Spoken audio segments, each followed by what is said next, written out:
Hey guys, you've heard of the Young Turks podcast because you're listening to it right now. But make sure that you subscribe and give it a 5-star rating if you like it. Thank you for listening. All right, welcome to the Young Turks. Cenk Ugranic Kasparian with you guys. I'm in a mood today, so I'm going to obliterate Donald Trump on a couple of these stories. And as usual, progressives are attacked in the presidential campaign. We will explain the full context. I've yet to see one attack piece on Kamala Harris or Beto O'Rourke or Kirsten Gillibrand or Cory Booker. Not one, not one. Mainstream media, I just can't seem to find their accountability backbone when it comes to establishment candidates. Not one, not one. But when it comes to Bernie Sanders, Elizabeth Warren, Tulsi Gabbard, one after another, after another, after another. So we'll get into that a little bit later in the program too, and you can tell where I'm gonna go with that. But first we're gonna start with Trump. You miss any part of the show, you're crazy. Become a member, tyt.com/join. Don't miss any of it, because there'll be a lot of fun later in the program, but also will there? But also a significant amount of rage today. All right, let's get going. All right. The New York Times published an explosive piece indicating that the FBI did open a counterintelligence investigation into the President of the United States following his decision to fire James Comey. Now, there were other reasons for this counterintelligence investigation, and it also had to do with what Trump had to say in an interview with Lester Holt. Did you ask for a recommendation? What I did is I was going to fire Comey. My decision. It was not. You had made the decision before they came in the room. I was going to fire Comey. And in fact, when I decided to just do it, I said to myself, I said, you know, this Russia thing with Trump and Russia is a made-up story. It's an excuse by the Democrats for having lost an election. Okay, so the fact that he fired Comey and the statements that Trump had made during that interview convinced FBI officials to open this counterintelligence investigation into Donald Trump, and we didn't learn about that until recently. So I just want to give two pieces of context before Anna gives you more of the information. The FBI does two types of investigations: criminal investigations and counterintelligence operations, to make sure that someone in our government, almost never the president, but now we're in a unique situation, is not working with a foreign government for a number of reasons. In this case, they combined both of those investigations because of possible obstruction of justice and because they were now officially worried that Donald Trump might be an agent of a different government, in this case, Russia. And there was actually 5 different reasons why.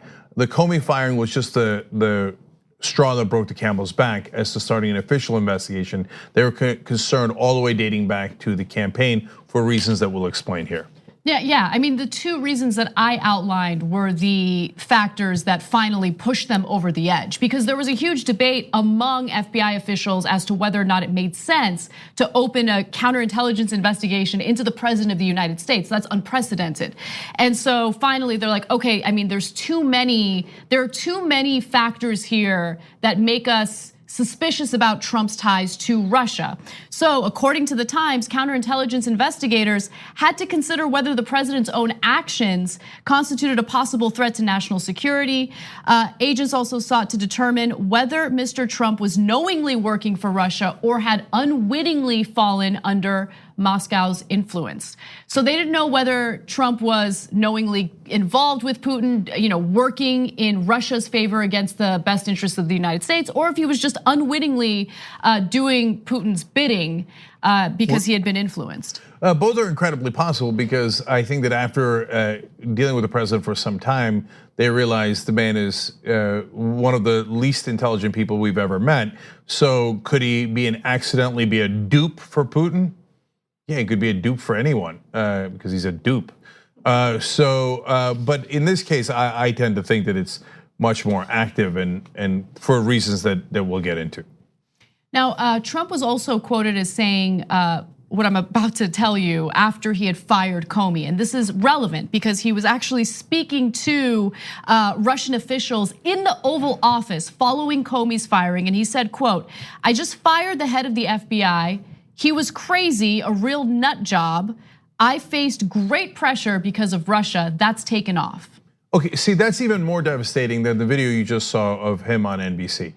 So they're inside the Oval Office talking to Russian officials, and he assures the Russians, don't worry, the pressure's off on the Russia situation. What are you doing? Are you nuts? I mean, it goes both to being complicit with the Russians and being deeply unintelligent. If he was like some sort of secret agent man that had any kind of savvy at all, you wouldn't say that in the Oval Office, you schmuck. But he's too stupid, so he's like, don't worry, guys. Russia's my best friends. Don't worry, I took the pressure off. I fired the guy who was investigating us, me and you. I fired him, don't worry. How is that not collusion? I mean, look, guys, I think whether you're right wing and there's some left wingers that are still holding on to this idea that, oh golly gee, this is all innocent. Man, take your blinders off, man. If any president tells any foreign government, let alone an adversary in the Oval Office, oh, don't worry, I fired the head of the FBI because he was looking into your government and me. You did what? What? That's crazy. So should you investigate that? You should be fired if you don't investigate that. Look, now let me explain the other factors, but this is plenty enough. So during the campaign, first of all, they see, well, the guy won't say anything negative about Putin or Russia and he keeps giving him incredible praise. That alone would not be anywhere near sufficient. You could argue for allies like Israel, every candidate does that. Flowery praise of whether their government is left wing or right wing, etc. So it's a small data point. Then they move on to, well, they weirdly, now this is a real thing, they weirdly changed the platform, the Republican Party platform, to be more pro-Russian. Well, that's gratuitous, and we all saw that in public. We commented about it on the Young Turks as it was happening. We're like, wow, that is brazen. You're being accused of, even at the time we knew that they had connections, some connections to Russia, and Trump weirdly on the campaign is like, Putin is great, he's wonderful, he's so strong, right? And then all of a sudden they changed the platform to make it pro-Russian. That's a huge red flag, in this case, almost literally, okay? And then, so then there's the Steele memo. And you can say Steele memo is uncorroborated, and that's true. Some parts of it have now been proven to be correct. But at the time, it's a small data point. I wouldn't take that, and I didn't at the time take it too seriously. Now I take it a lot more seriously because a bunch of stuff in there that seemed crazy or outlandish were proven correct. So okay, but that's another data point. But to me, the absolute one that put it over the top is he has 4 different people working on his campaign deeply connected to the Russians. That is massively weird. Look, I did a video over the weekend and used this example, but you could fill in the blanks on any of them. If Obama had 4 different people working on his campaign that were all connected to the Iranian government and the Grand Ayatollah, would that be a red flag? Of course. They'd be like, why does Obama have 4 staffers who are getting paid or are connected to the Grand Ayatollah, who is an adversary of ours? In this case, take out Mullah, put in oligarch, take out their leaders and put in the Khomeini, I guess, and put in Putin, right? And that's the same exact situation. So the FBI is like, wait, and they still didn't investigate. They still didn't open a counterintelligence investigation into Trump. Then he becomes president. Then he's like, oh, Comey's looking into the Russians, I fire him. Then he goes on TV and says, I fired him because he was looking into the Russians. Then he brings the Russians in and says, don't worry, I fired him. If you don't start an investigation as to whether he's working with the Russians at that point, you are not doing your job. Right. People are saying that this is debatable. It's unprecedented, that's definitely true. But we've never had another situation where the president of the United States might be so deeply immoral and corrupt that he's working for a foreign government, but it is not debatable. You'd be crazy not to open an investigation with this fact pattern on any president. And it's not just about Trump's complimentary, tone when it comes to dealing with Putin. It's not just about the fact that he had all of these campaign officials deeply tied with Russia. There was that huge story that broke last week involving Paul Manafort and how he had handed over campaign data, polling data to Russian officials. But it's also the fact that Trump's policies toward Russia are very different from previous policies. So for instance, the White House following Trump's election was much more favorable to Russia and its annexation of Crimea, whereas the Obama administration imposed some pretty strong sanctions against Russia for doing that. And so it's about Trump's actions, not just his words. His words give you a clue into what motivated his policy decisions toward Russia. So look, let's look at the Crimea example, because he's done a number of things that are considered pro-Russian, but some are debatable. So he wants to withdraw from Syria, but to be fair to him, he said that during the campaign that he wanted to withdraw overall from the Middle East. And I think there's an argument to be made that we agree with on withdrawal. That doesn't mean he's doing it for the right reasons. He might be doing it because he's in bed with the Russians, but I'm giving you that as, hey, no, that one's debatable, right? And there are others that you can say are debated. Maybe he's obsessed with destroying NATO because they're not, in his mind, paying their bills. It could be. I think that's less debatable, but all right. But randomly turning around and saying, oh yeah, Crimea, that belongs to Russia. Yeah.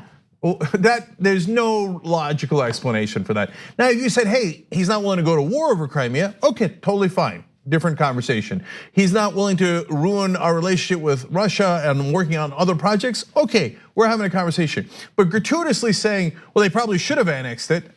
That's against all US foreign policy. It's irrational, it makes no sense. He wouldn't put the sanctions into place until he was absolutely forced to. Come on, guys, you gotta be blind, deaf, and dumb here, not to realize there's something special going on here. But the last one, and it's a different story, and we'll cover it as well, and don't miss that one.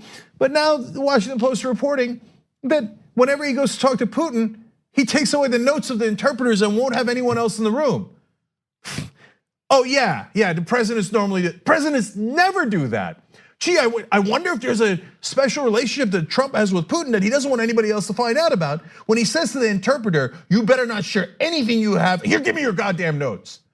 Gee, I wonder if he says something to Putin that he doesn't want anybody else to find out. Now, if you're saying you still don't believe there's a connection between Trump and the Russians, you're just choosing to be completely biased for whatever reason, because that's what you believed in the past, and I'm gonna hold on to it for dear life. The guy clearly is connected to Putin. I don't know what the exact contours of the deal are. I'm not sure anyone does, but there's a goddamn deal. It's clear as day. If you're trying to avoid it, it's your problem, and you will not face the obvious facts. Right, and in addition to Trump saying that Russia is essentially, or was essentially, entitled to annexing Crimea. He's also repeatedly attacked NATO and NATO allies, and NATO is a form of defense against Russia, essentially. And so all of these things, when you put them together, kind of draws a narrative that he is deeply tied to Russia. We don't know exactly why or how, but that's how this all appears. And by the way, we don't know what the findings of this counterintelligence investigation were or are. We have no idea. That was not outlined in the Times piece. So what you're gonna hear over and over again from Trump and his allies is that, oh, they didn't find anything. No, that's not true. The Times didn't report anything about the outcome of the investigation. I mean, this is something that we'll find out in the future. Now, with that said, Trump did appear on Jeanine Pirro's Fox News show, and he was asked about this counterintelligence investigation. Here's what he had to say. Are you now, or have you ever worked for Russia, Mr. President? I think it's the most insulting thing I've ever been asked. I think it's the most insulting article I've ever had written. And if you read the article, you'd see that they found absolutely nothing. But the headline of that article, it's called The Failing New York Times for a reason. They've gotten me wrong for 3 years. They've actually gotten me wrong for many years before that.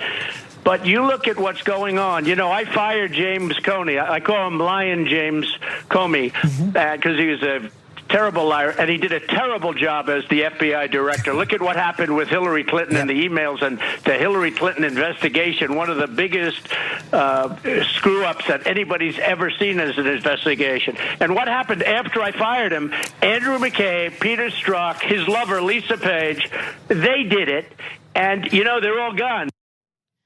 So he doesn't answer the question. Like he says that he's offended. It's such an offensive thing to ask him.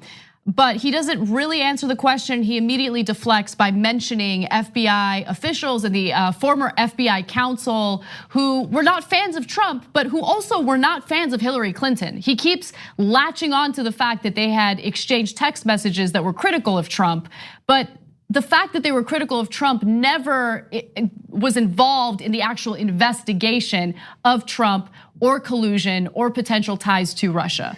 So it might be that his lawyers have pounded into his head the last couple of months, the last couple of years. Hey, if you actually did something, do not strongly deny it on the record because it'll come back to bite you. So in this case, he didn't deny it. He just said, I find it offensive that you would ask. Okay, so now, I mean, look, we have a child for a president. I call him Lying James Comey. It's very clever. Yeah, what is that? What is that? I mean, if you're on a campaign trail and you think it's a populist thing to do, et cetera, okay, that's one thing. You're already president of the United States. I call the former FBI director Lying James Comey, because that's really clever. No, it's not. No, it's not. That means you're a goddamn moron. Like, I call him Lying James Comey like a third grader. And you know, they call it the failing New York Times. No, nobody calls it that except you. I have a bone to pick with New York Times on different biases that they have that are actually pro-conservative. Yes, your head can go ahead and explode if you're a conservative. Oh, no way, man, they like gay people, they're so liberal. I got it. I'm not gonna get into that. But look at this child. Are you a Russian agent, Mr. President? I call him Lying James Comey, the failing New York Times. Answer a serious question on an incredibly serious topic. I want to go to the next video because he makes a claim here that I think is important to address and debunk. Take a look. If you ask the folks in Russia, I've been tougher on Russia than anybody else, probably any other president, period. But certainly the last 3 or 4 presidents, modern day presidents, nobody's been as tough as I have from any standpoint, including the fact that we're doing oil like we've never done it. We're setting records in our country with oil and exporting oil and many other things. So, which is obviously not great for them because that's where they get their money for the most part. So Trump argues that he is tougher on Russia than any other president, except, and this is according to the Washington Post, Trump has dismissed Russia's election interference as a hoax, suggested that Russia was entitled to annex Crimea in Ukraine, repeatedly attacked NATO allies, resisted efforts to impose sanctions on Moscow, and begun to pull US forces out of Syria. So look, again, as Cenk had mentioned earlier in the story, Trump has been wanting to pull troops out of Syria, so we'll give him that. But all the other decisions by Trump suggest that he is not tough on Russia. He's the exact opposite. Yeah, he says these outlandish things. The Senate passed that resolution 98-2 to put sanctions on Russia. And Trump said, I don't want to sign it. All right, I have to sign it. And then he refused to enforce it for a long time until he just was not remotely legally permissible anymore to not enforce it. And finally, begrudgingly, and again, he's so unintelligent that he says it in public. I don't want to do this. I think these sanctions are a bad idea on Russia. Poor Russia. I don't know why we're doing this to Russia, but okay, fine, I guess I'm gonna have to do it. Hey, if you want to make it seem like you're not in bed with Russia, you might pretend that you were in favor of the sanctions, but he's too stupid to do that. So, I've been the toughest ever on Russia. Based on what, you child? So, look, I don't know that, like I said now, we're clear on the facts. Do I know, I don't know the exact details of what deal he might have with the Russians. But I'll be honest with you, I get frustrated with the left wing. Right wing, I get it, they're MAGA. You put on that red hat, that means you stop thinking. And you don't care about facts or logic or reason, right? But some of the left wing, well, that means that we can't concentrate on Medicare for all. Really? That's so hard? Like, okay, Trump might have been working with the Russians and we must pass Medicare for all right now.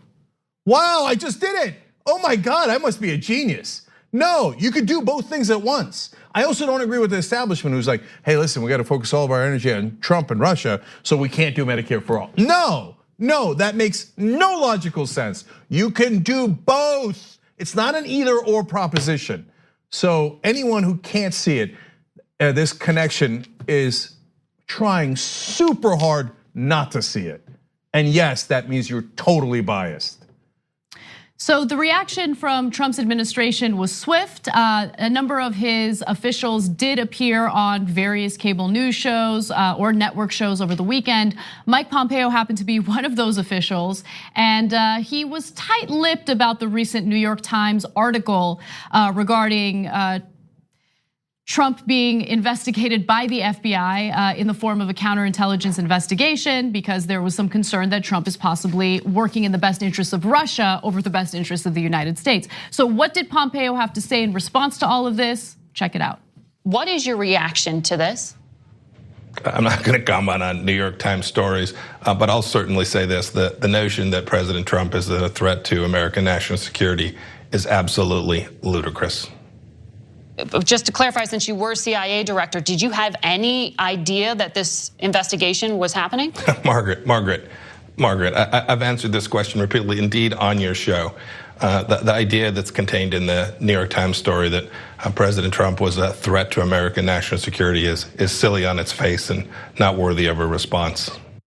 Okay, so the investigation aside, Trump is a threat to national security. He's a threat to national security at this very moment, with Russia not even involved. I'm not even considering Russia. We have a government shutdown right now, and we have TSA agents calling in sick in record numbers because they're not getting paid for their jobs. That is a national security concern. So yes, he's a threat to national security.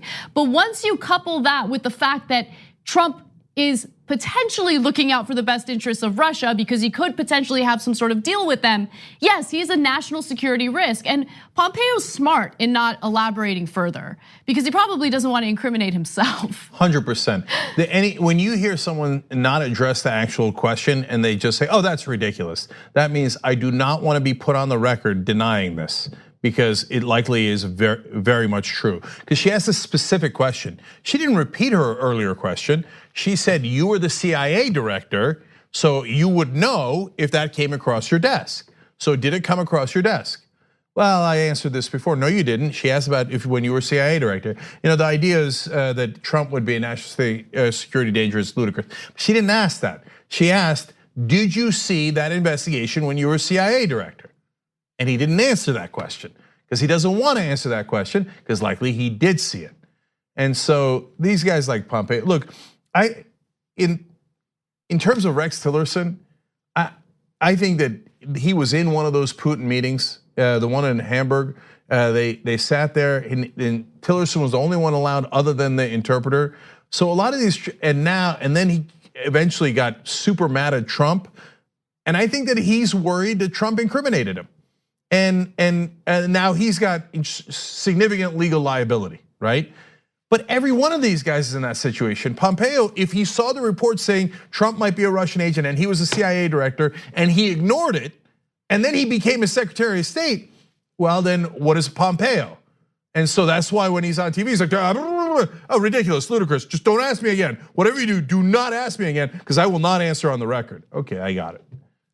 And finally, Kellyanne Conway also addressed the New York Times report. Here's what she had to say. It sort of confirms what the president has said all along about some of the rogue actors at the very tippy top of the FBI who are no longer there because they were fired and worse. Some of them were deemed to be leaking and lying, sexting each other, obviously with their tremendous biases against this president. So I think it confirms what he has said all along. So she's referring to Peter Strzok and Lisa Page. They were not the top FBI officials that took part in this counterintelligence investigation. Like, again, these are two separate issues, and they're purposely conflating the two in order to make people think that this is nothing more than some sort of partisan attack on Donald Trump. It is not. The FBI debated whether or not they wanted to launch this counterintelligence investigation. And the reason why they did decide to do it is because Trump himself was publicly incriminating himself, especially when he called in Russian officials into the Oval Office and started bragging about how he fired James Comey because of the Russia investigation. Okay, it's time for a Young Turks guarantee, okay? I guarantee you that Kellyanne Conway, after Donald Trump goes down, will come back around and go, guys, I never believed any of that stuff. It was so obvious. That's why I had my husband, George Conway, constantly saying that what Trump was doing was wrong and shameful and pointing out why it was wrong. You think it was a coincidence that my husband was saying all those things publicly? No, that was my way of trying to warn everybody. So I was actually a good guy. I guarantee she says that after the fact. Now let's note right now, as things stand today, that's not true. So if she thinks she's being clever by doing that, well, that's not clever, that's not interesting, because you are aiding and abetting Donald Trump right now, right now. Every time you go on TV and you lie on his behalf and you cover up his crimes, you are guilty of aiding and abetting him. Just having your husband tweet every once in a while does not make it any better. We got to take a break. When we come back, we will talk about another explosive report, this time by the Washington Post, that focused on how Trump has super secretive meetings with Vladimir. We need to talk about a relatively new show called the Republic, or UNFTR. As a Young Turks fan, you already know that the government, the media, and corporations are constantly peddling lies that serve the interests of the rich and powerful. But now there's a podcast dedicated to unraveling those lies, debunking the conventional wisdom. In each episode of On the Republic, or UNFTR, the host delves into a different historical episode or topic that's generally misunderstood or purposely obfuscated by the so-called powers that be. Featuring in-depth research, razor-sharp commentary, and just the right amount of vulgarity, the UNFTR podcast takes a sledgehammer to what you thought you knew about some of the nation's most sacred historical cows. But don't just take my word for it. The New York Times described UNFTR as consistently compelling and educational, aiming to challenge conventional wisdom and upend the historical narratives that were taught in school. For as the great philosopher Yoda once put it, you must unlearn what you have learned. And that's true whether you're in Jedi training or you're uprooting and exposing all the propaganda and disinformation you've been fed over the course of your lifetime. So search for UNFTR in your podcast app today and get ready to get informed, angered, and entertained all at the same time.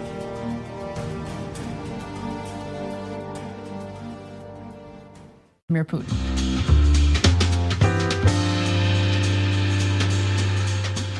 All right, back on the Young Turks, Cenk and Anna with you guys. Please share the stream wherever you're watching, because things are about to get more fiery. Also later in today's programs on TYT Network, on Rebel Headquarters, I'm gonna talk to someone who does not agree with me about federal background checks on guns. So buckle up, brace for impact, okay? So that ought to be interesting. All right, now I'm gonna read some member comments here. The Mathematician says, you know, the sad part is that if the GOP didn't openly change their platform in 2015, which had all of us shaking our heads at the time, Trump might have gotten away with working for Russia because it could be explained away. And by the way, that is why I've said from day one that he will leave office in shame and not complete his first term, because he is not intelligent enough to do this cover up. And it doesn't actually take much. If you've already gotten to become president, you know how easy it is to do a cover up? Because you just say, it's an outrage. How could you investigate the president? An outrage. And he has all this executive privilege, etc. But he's too much of a bumbling fool.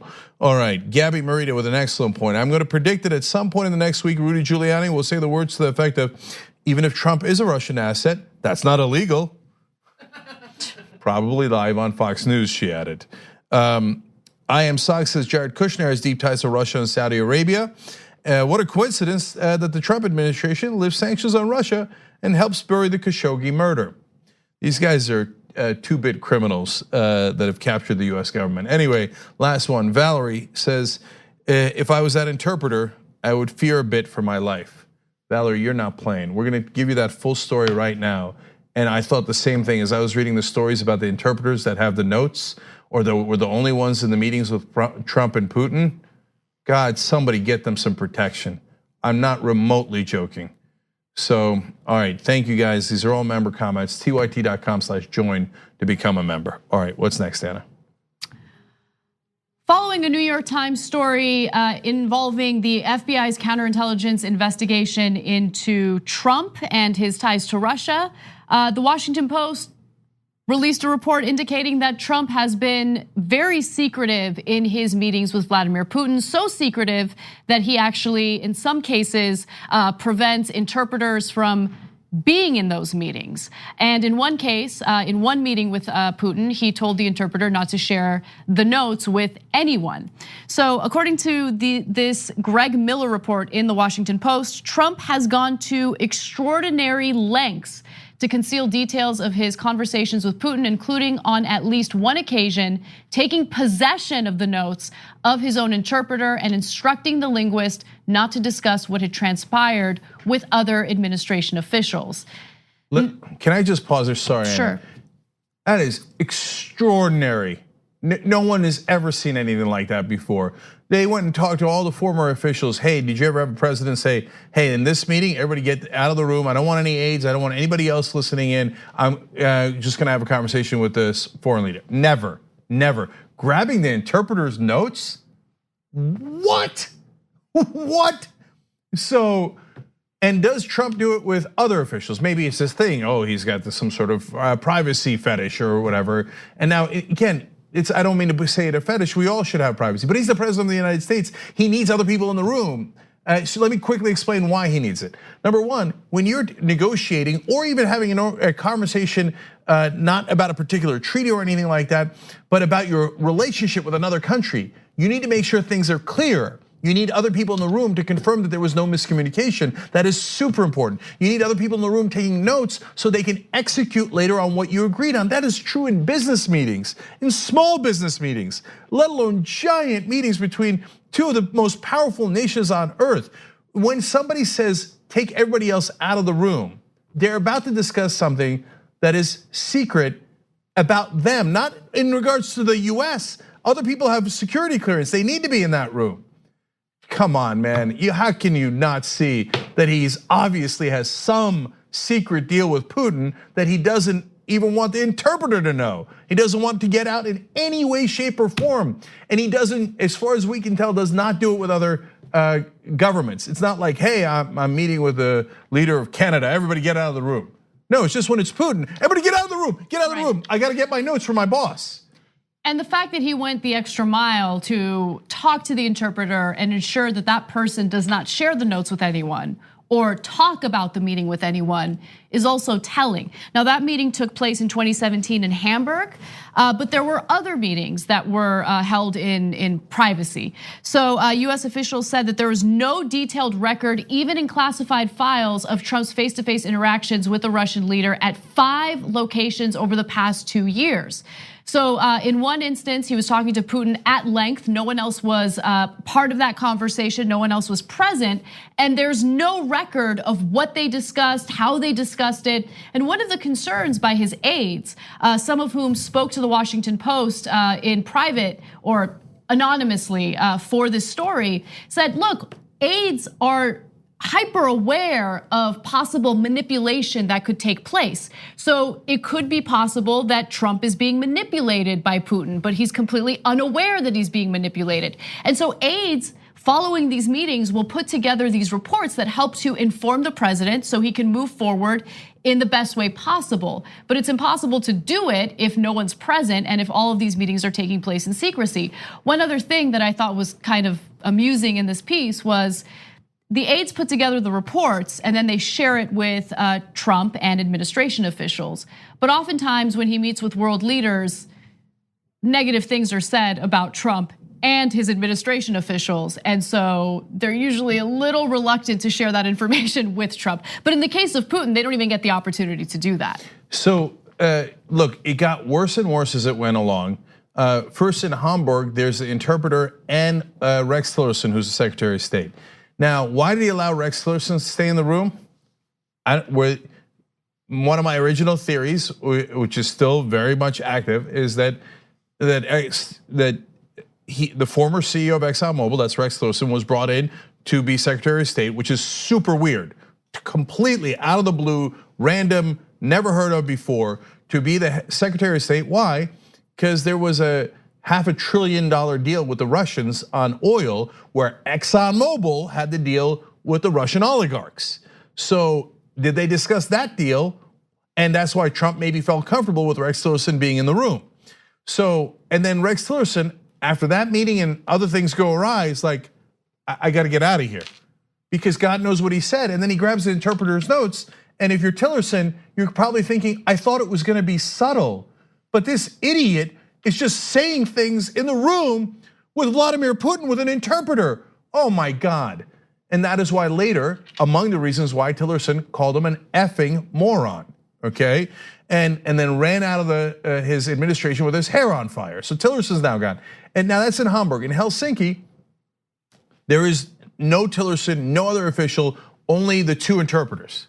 And then it gets worse in other meetings where Putin and him go just talk one-on-one. Only Putin's interpreter is there. So we don't even have a US interpreter. Oh, come on, you're telling me that the president of the United States is going to meetings with any foreign government, let alone an adversary, without even using our interpreter.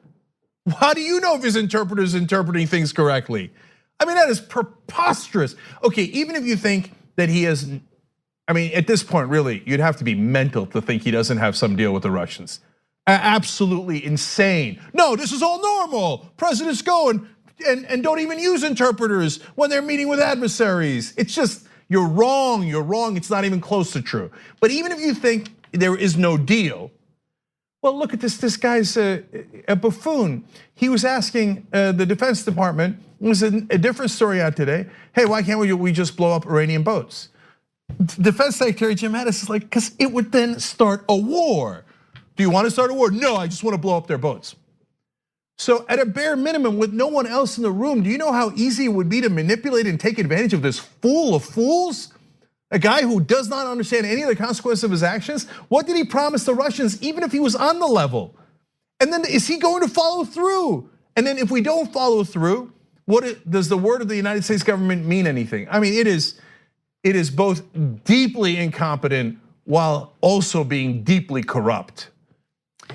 And when you take the fact that he insists on having these meetings in secrecy and couple it with all the other potentially incriminating aspects of Trump's relationship with Vladimir Putin, it draws a picture that's hard for Trump and his administration officials to deny. I mean, he has pushed for policies that are favorable to Russia, including making statements about how Russia is entitled to annexing Crimea.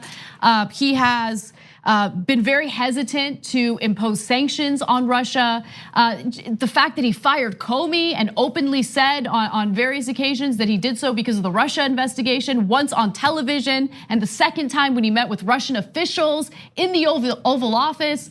I mean, how is it that and by the way, every other day there's a Twitter storm, a tweet storm about how there was no collusion, even though there was nothing to provoke that reaction from Trump on Twitter. Just out of nowhere, he'll bring up Russia. It's incredible. Now, he was asked about these secret meetings, and he claims, no, I'm not hiding anything. Of course, he was on Judge Jeanine Pirro's show, and she's very favorable and complimentary to Trump, so he was in good company. But here's what he had to say about this Washington Post report. Why not release the conversation that you had with President Putin in Helsinki, along with some other stuff that might involve the FISA, Broussard, and the whole lot of them? Well, Janine, I would. I don't care. I mean, I had a conversation like every president does. You sit with the president of various countries. I do it with all countries. We had a great conversation. We were talking about Israel and securing Israel and lots of other things. And it was a great conversation. I'm not keeping anything under wraps. I couldn't care less. I mean, it's so ridiculous. These people make it up. Washington Post, that's basically the lobbyist for Amazon. You know, he uses that Bezos, who's got bigger problems than anybody right now. God, what an embarrassment Judge Jeanine Pirro is. I mean, and the fact that she still uses the label judge in her show. But anyway. So everything you said, as usual, is totally false and a lie on purpose. So on the Hamburg meeting, Rex Tillerson did a small readout of some of the topics that were considered. But then, okay, so let's say that you're a Secretary of State and you don't want to make it public. That's totally reasonable, okay? So you got to separate out things that make sense from ones that are extraordinary, right? But then within the Trump administration, his own national security advisor asked both Trump and Tillerson, hey, can you tell me what happened in the meeting so we could all prepare? Because I'm the national security advisor. I have to know what we said to the Russians. And even Tillerson refused to tell H.R. McMaster what happened. What? That is record-shatteringly unprecedented. That where the Secretary of State says to the National Security Advisor or the Defense Secretary or everyone in the government, no, I won't tell you what we talked to the Russians about. And then you go turn to the president and he's like, not only will I not tell you, I stole the interpreter's notes. You wanna say, hey, he didn't steal them? He just grabbed them and he has a right to grab them. Okay, if you don't think that's curious or suspicious, there's something wrong with you. Your cognitive abilities need a little bit of repair, okay? And then, okay, like I said, it got worse every time. In Helsinki, there's only the interpreters. He doesn't even allow anybody else in. And again, he tells the interpreters, you are not allowed to say anything about this meeting to anyone. Then he only uses Putin's interpreter. He doesn't want any Americans in the room. Okay, so here are more cases. In 2017, there was a global conference and only Putin's interpreter was present. That's one of the ones that I'm referring to. And then they had another conversation at the G20 summit in Buenos Aires last month. And again, Trump refused to have anyone else. He just would pull Putin aside with Putin's interpreter and they'd have a conversation where they were making their, well, they're obviously having a literal secret conversation that our president does not want anyone else in the United States government to know about. Just let that sink in. The president does not want his own Secretary of State, his Secretary of Defense, or his National Security Advisor to know what he secretly told the Russian president. Okay, if you still think there's no secret deal, you're not that bright. Okay, so sorry, but that's the reality. And by the way, we know who the interpreter in Helsinki is. Somebody get her some protection. I'm not remotely joking. Luckily, we don't know the identity of the interpreter in Hamburg. I hope the FBI and the special counsel know his or her identity, but do not, please, other media organizations, don't reveal their names. I'm not kidding. And look, you might say, hey, as journalists, it's our job to find out, and I hear you, but you're putting their lives in danger. So Putin has people assassinated on a regular basis. If there's only one other person in the room that heard what Trump and Putin are talking about, their lives are definitely in danger. Let's take a break. When we come back, we're gonna switch gears and talk about the story that Cenk referenced, Iranian ships and how Trump just wants to sink them. Oh God, all right. If you haven't heard the story and your blood's not already boiling, that'll set you over. At TYT, we frequently talk about all the ways that big tech companies are taking control of our online lives, constantly monitoring us and storing and selling our data. But that doesn't mean we have to let them. It's possible to stay anonymous online and hide your data from the prying eyes of big tech. And one of the best ways is with ExpressVPN. ExpressVPN hides your IP address, making your active ID more difficult to trace and sell to advertisers. ExpressVPN also encrypts 100% of your network data to protect you from eavesdroppers and cyber criminals. And it's also easy to install. A single mouse click protects all your devices. But listen guys, this is important. ExpressVPN is rated #1 by CNET and Wired magazine. So take back control of your life online and secure your data with a top VPN solution available, ExpressVPN. And if you go to expressvpn.com/TYT, you can get 3 extra months for free with this exclusive link just for TYT fans. That's expressvpn.com/TYT. Check it out today. The top. We hope you're enjoying this free clip from the Young Turks. If you want to get the whole show and more exclusive content while supporting independent media, become a member at tyt.com/join today. In the meantime, enjoy this free segment.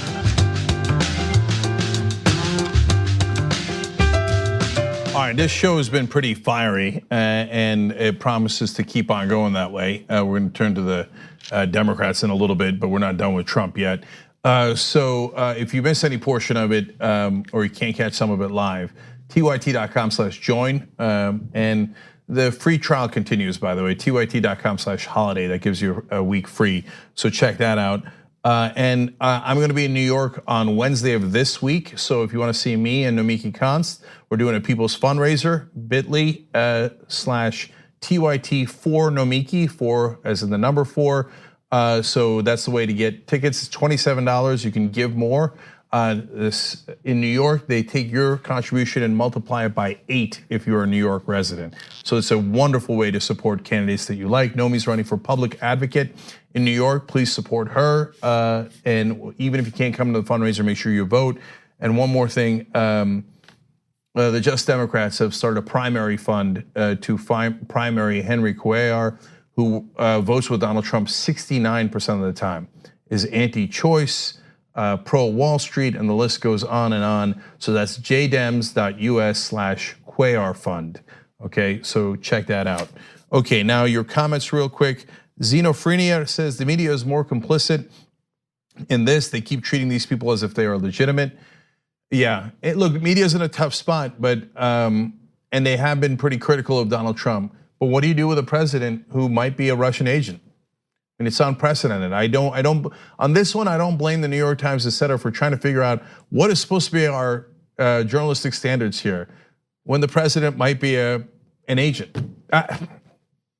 Yeah, man, do the best you can in calling it out exactly as it is. These are weird, difficult times. Sartorial Narwhal says, wait, he asked the interpreters not to talk with his own administration? Oh, for the love of ... I mean, anyone, that's what I'm saying. When he tells the interpreter, you are not allowed to tell anyone else in the US government what I just told the Russian president. Why? Name me one legitimate reason that any president would do that, let alone over and over and over again. Okay, Smooth says, is Cenk suggesting Putin would have someone assassinated? Putin would never. Those people dropped the pianos on themselves and definitely shot themselves while in handcuffs. So good point. And Eclectic Miscellanea says, Trump doesn't need an interpreter, he speaks fluent corruption. All good points. All right, Anna, let's do the next story. All right. Donald Trump seems to be a little emotional when it comes to his foreign policy decisions. In fact, during a Axios report, it was revealed that Trump actually wanted to sink so-called fast boats that Iran uses to harass our own Navy. Now, Trump repeatedly asked his national security team for plans to blow up Iranian fast boats in the Persian Gulf during his first year in office. So these fast boats are annoying, there's no question about that. However, Iran has used the fast boats less and less to harass the United States, but they are armed with machine guns and rocket launchers. The military will respond accordingly, but the reason why we don't sink those ships or those boats is because that will lead to war, which is exactly what Jim Mattis had told Trump. So Trump was quoted as saying the following: so these boats, they get in, they come in really fast, they come in really close, and they might have explosives on them and we don't even know. Can you believe this? And we don't do anything. And he also said that Iran's fast boats, I'm sorry, he's not saying this. This is according to Axios. Iran's fast boats were harassing US Navy vessels less than in previous years. Such a disproportionate response from Trump could have quickly metastasized into war with Iran. So, I mean, it's interesting because he seems to contradict himself. On one hand, he doesn't see the point in remaining in Syria. We agreed with him on that, so he's withdrawing troops. He doesn't understand why the United States is still involved in this war in Afghanistan, which is why he wants to bring half of the US troops from Afghanistan back to the United States. We agreed with him on that. But then on the other hand, he has these uninformed knee-jerk reactions to things that could pull us into more war, unnecessary wars. Yeah. So, it just further proves that he's the type of person who really just shoots from the hip. He doesn't really have a strategy or a clear foreign policy moving forward. I hear people are upset when I call the president dumb. I don't know what you want me to call him. So look, you're gonna be surprised by the first thing I say, which is defending Trump. You will not be surprised by the second. So I think there are two unacceptable things here, but the first is not related to Trump, it's Defense Secretary Jim Mattis. When the president asks you for an option on how to blow up the boats, you give him an option on how to blow up the boats. It's not negotiable. So I don't agree with Mattis. I think that was terrible.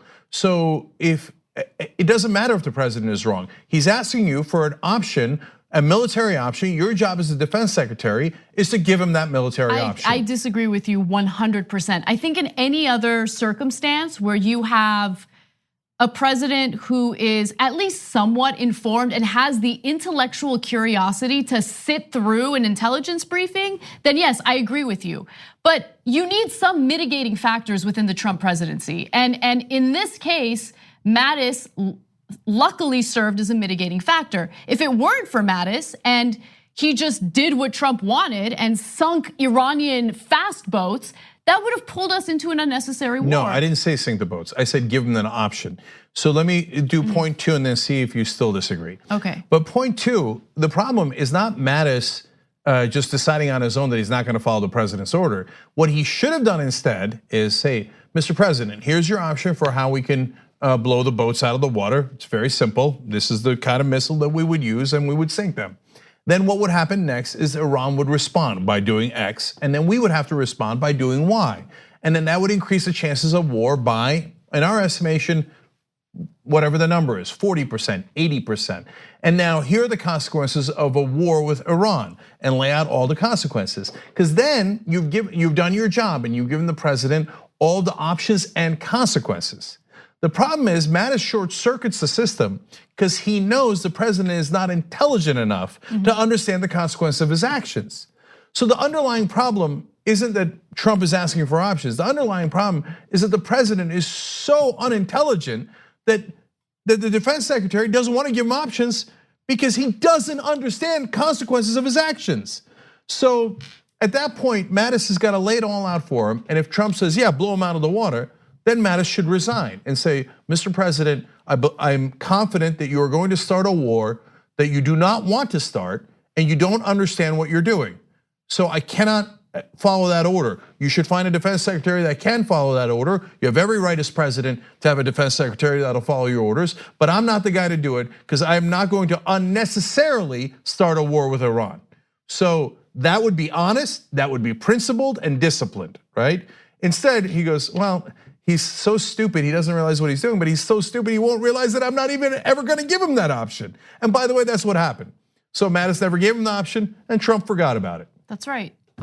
And I'm okay with that. I'm okay with that. I mean, look, you're making the assumption, and I'm not really sure why, that Trump would sit through an explanation, a lengthy, informed explanation about the consequences of sinking these boats. Then, okay, no problem. No, do I think that Trump would understand or comprehend any of that? No, I think he's literally one of the least intelligent people in the country, period, okay? You're gonna think that's an extreme statement. It's not. Everyone who works with him goes, in the immortal words of Rex Tillerson, his Secretary of State, effing moron. One of the dumbest people you'll ever meet, okay? So what should Mattis have done? If Mattis then says, Mr. President, I must explain to you the consequences of the war, and the president goes, I don't want to hear it, I don't want to hear it. I'd immediately call for the 25th Amendment. I would convene the cabinet and say the president is a child. Well, that I agree with. And he does not have the mental capacity to be president. This is a danger to the country and to the world. We must convene the cabinet to at least have a discussion of the 25th Amendment. If that gets me fired for insubordination, no problem at all. I can live with that. I can't live with starting a war with Iran if the president doesn't have any idea what he's doing, okay? So his foreign policy advisor at the time, H.R. McMaster, did lay out the consequences, not in the way that you mentioned, but he essentially, I'm gonna give you the quote. So he said, Mr. President, this has happened in the past, meaning the Iranian fast boats harassing our military, but Department of Defense is telling us that it hasn't happened lately, so they're not that concerned about it. So he essentially gives Trump that statement and Trump backs off.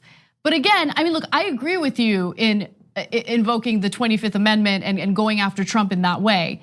But I think we've learned through this presidency, through the Trump era, that Republicans and his administration officials do not have the backbone to do that. They're not gonna do that. Yeah. And so if this is the only mitigating factor, then I'll take it because I certainly don't want to start a war with Iran. So, but I just want to be clear. If you're asking me why do I have this position that Mattis should have given him the options?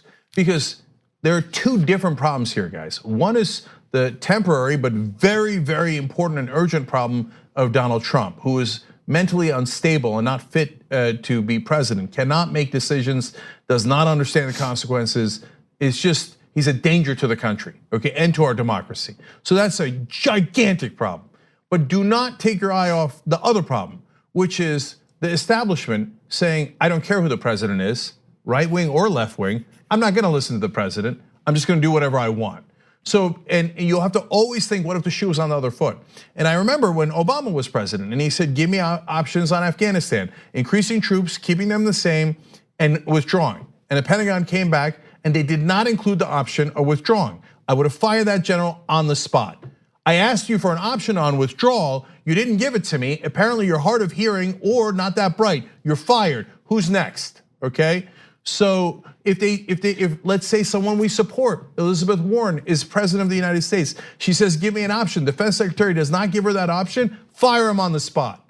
Because and there's a giant difference between Elizabeth Warren, who is brilliant and a Harvard professor, and Donald Trump, one of the least intelligent people you've ever met in public life, had in public life. But you must do your job and you must do it in a principled way. Right, and look, there's another difference. Aside from the fact that we're dealing with someone who has some limitations when it comes to intelligence. Look, with Obama and Afghanistan, he wanted various options because he was genuinely curious. And more importantly, he wanted to make an informed decision moving forward. Trump didn't really want options. Trump wanted to sink the boats. He wanted to sink the boats. He didn't want options. He wanted to know exactly why we're not sinking the boats and when can we sink the boats. That's really where he was coming at it and where he was coming at it from. And so, look, again, I get what you're saying, but also consider the fact that this might have been one of the first times, maybe even only time, that Jim Mattis didn't want to provoke a war. Right? Yeah, I know, that's unusual too. So normally guys like Mattis and the establishment push for more war, but they at least have enough sense to do it in a rational way.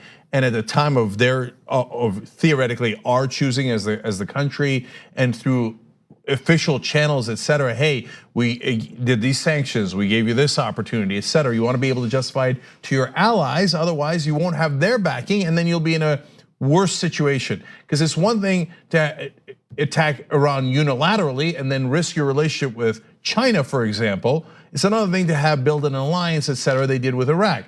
Now that alliance was poor in Iraq and it was still a terrible decision, but there was a method to the madness. Here, there is no method, there's just madness.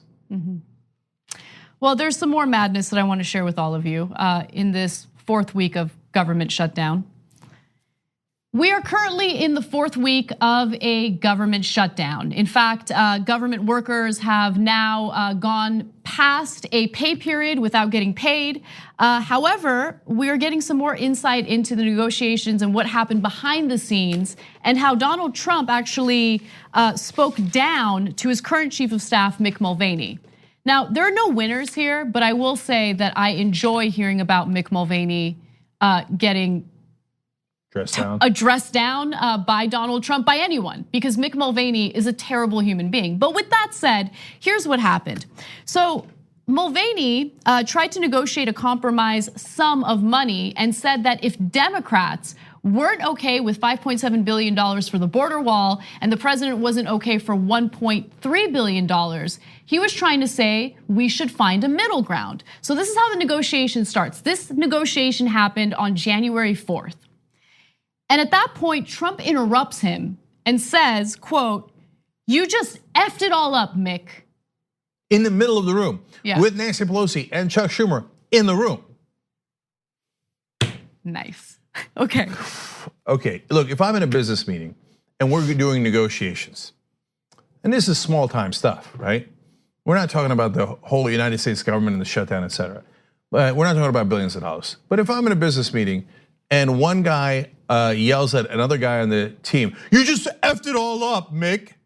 I think, okay, these guys are clowns. Okay, total and utter unprofessional clowns. And two, I think they didn't do any homework. They didn't bother talking to each other before the meeting. Of course they didn't. Of course they didn't, Jake. He doesn't want to sit through national, intelligence meetings. He doesn't want to sit through that kind of stuff. He wants picture books to explain how our government works. He doesn't even know how the government works. I mean, Of course they don't communicate with one another. Of course they don't know how to negotiate. He is not a master negotiator. If he were a master negotiator, if he did know how to make good deals, if he were a good businessman, he wouldn't go bankrupt 6 times. Sorry for that rant, but I mean, it's nonstop chaos within his administration. Yeah, so if you were an effective manager, you would have a strategy going to talk to the other side. Hey guys, I want 5.7 billion, they've offered 1.3. What's our strategy? So now I'm going to say this and then make you say that.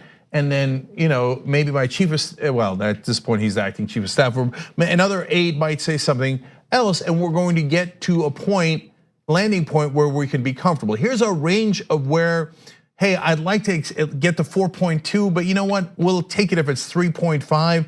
So, and maybe you even do a good cop, bad cop, whatever it might be, right? You have some strategy going into the meeting. Instead, they do no homework, no preparation, they blunder in. And then Mulvaney, for the first time in his life, says something reasonable. He's like, I don't know, can we meet in the middle? You want 5.7, they want 1.3, how about in the middle? Which is actually a fairly reasonable thing to say. And then Trump loses it. Oh, why are you saying that, Mick? You just doing it all up. Well, why didn't you talk to him ahead of time and tell him not to say that? Right. And you didn't think that anybody might say, hey, why don't we meet in the middle? That didn't occur to you? Oh, that's unbelievable. Right, and Trump is frustrated with Mick Mulvaney because Mulvaney had offered Democrats the original sum, which Trump seemed to sign off on originally, but then he got bullied by the Ann Coulters and the Rush Limbaughs of the world on television and on radio, and then he decided to completely change his mind. So instead of taking personal responsibility for his lack of communication, for his lack of being an effective negotiator, for his inability to stick to what he claims he wants, he's decided that he's gonna take it all out on everyone else, including Mick Mulvaney in front of Chuck Schumer and Nancy Pelosi. Now, with that said though, if you're Chuck Schumer and Nancy Pelosi, especially if you're Nancy Pelosi, and you see this dysfunction right in front of you, what incentive do you have to cave or concede to Trump and give him $5.7 billion for the border wall? You have no incentive. In fact, if Nancy Pelosi does sign on to that in the future, which I'm hoping she doesn't, she would look like a giant clown. Because the ball's in her court, and the reality is like she has the upper hand here. She has all the leverage. Exactly, all of it, yes. Right? So I don't want to get into Nancy Pelosi and Chuck Schumer and what they might do wrong. For now, they're holding strong, that's good, okay? But I want to talk about one last thing here, that it's important. So we talked about preparing ahead of the meeting, but you could also talk about what you would do after the meeting. So here's another possibility. So they prepped before the meeting, and they all had an agreement that, hey guys, the lowest we're gonna go to, except for the wall, is 4.2 billion, right?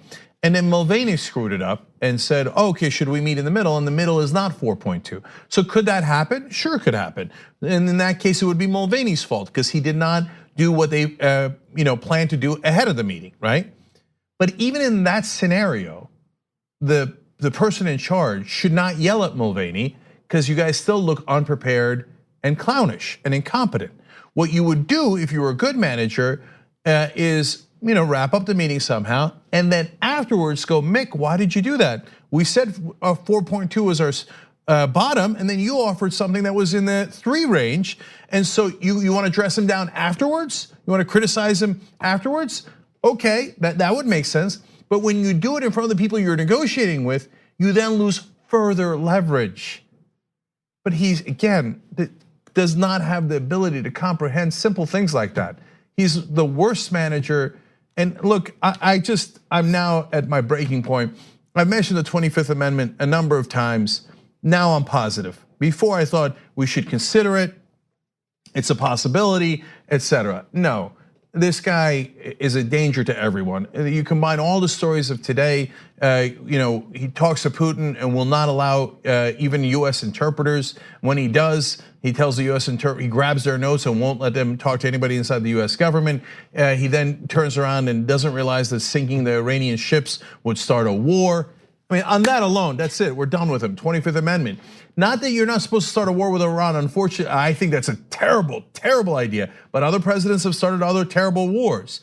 But the fact that he does not have the mental capacity to understand that it would start a war.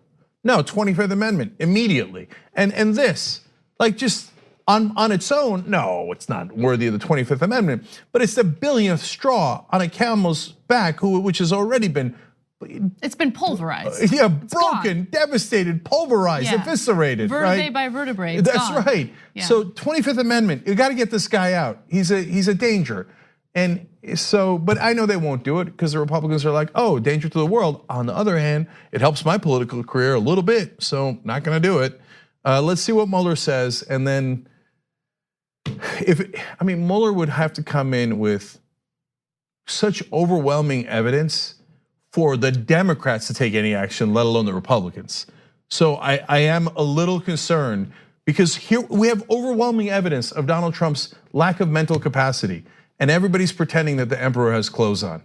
The emperor doesn't have any clothes on, and the emperor doesn't have a mind. When we come back from the break, we will discuss the recent teacher strike happening in the LAUSD. It's the second largest school district in the country. I'm going to tell you what their demands are and how this could have ramifications nationwide. Thanks for listening to the full episode of The Young Turks. Support our work, listen ad-free, access members-only bonus content, and more by subscribing to Apple Podcasts at apple.co/TYT. I'm your host, Cenk Uygur, and I'll see you soon.